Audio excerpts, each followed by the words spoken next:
नवविवाहिता चंद्रकला ने खुद को मारने के लिए जैसे ही तलवार उठाई, तभी देवी माँ प्रकट हुई और उसका हाथ पकड़ते हुए उसे ऐसा करने से रोक दिया। तब चंद्रकला बोली, हे देवी माँ, मेरे पति और उनके मित्र की बलि तो आप ले ही चुकी हो। इन दोनों को तो आपने अपना बलिदान देने से नहीं रोका, तो अब मुझे क्यों रोक रही हो? मेरी भी बलि ले लीजिए, और वैसे भी मैं अपने पति के बगैर जीकर करूंगी भी क्या? देवी माँ बोली, मैं तुम्हारे पति की भक्ति, राजकुमार जयराज की दोस्ती और तुम्हारी अपने पति के प्रति निष्ठा और प्रेम देखकर बहुत प्रसन्न हूँ। इसलिए मैं तुम्हारे पति और राजकुमार दोनों को जीवन दान देना चाहती हूँ। तुम ऐसा करो, दोनों के शीश उनके धड़ के ऊपर ज्यों के त्यों रख दो, मैं उन्हें पुनर्जीवित कर दूंगी। चंद्रकला ने जल्दी जल्दी से उन दोनों के सिर उठाए और उनके धड़ों के ऊपर रख दिए। देवी माँ ने अपना हाथ उठाकर एक दिव्य प्रकाश की किरण छोड़ी और दोनों जीवित हो गए। उनको जीवित करने के बाद देवी माँ अंतर्ध्यान हो गई, लेकिन जल्दबाजी में चंद्रकला से एक गड़बड़ हो गई। उसने अपने पति का सिर राजकुमार के धड़ के ऊपर रख दिया और राजकुमार का सिर उसके पति के धड़ पर। राजा विक्रमादित्य रानी के पलंग से बोले,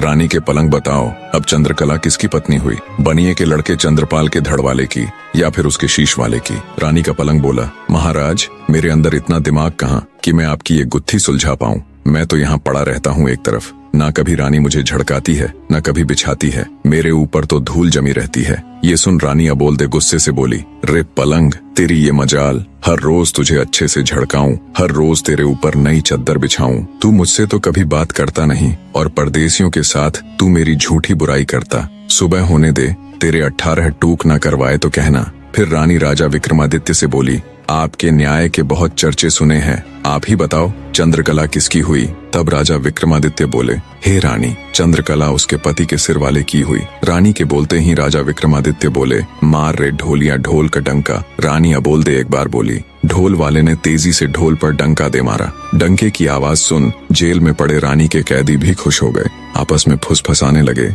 लगता है आया है कोई मालिक का नेक बंदा जो रानी अबोलदे को 4 बार बुलवाकर हमें भी इस कैद से आजाद करवा देगा। रानी फिर से एक पत्थर की मूर्त की तरह चुपचाप बैठ गई। राजा विक्रमादित्य रानी के मटके के ऊपर रखे वीर से बोले, भाई रानी के मटके, रात का एक पहर तो रानी के पलंग ने कटवा दिया, अब तुम भी कुछ कह सुनाओ, ऐसे तो ये रात कटेगी नहीं। तब रानी के मटके के ऊपर रखा हुआ वीर बोला, महाराज, मेरे अंदर इतनी बुद्धि कहाँ कि मैं आपको कुछ कह सुनाऊं। हाँ, आप कुछ कहेंगे तो हुंकारा जरूर भर दूंगा। तब राजा विक्रमादित्य बोले, अगर ऐसी बात है तो सुनो फिर, बने रहे।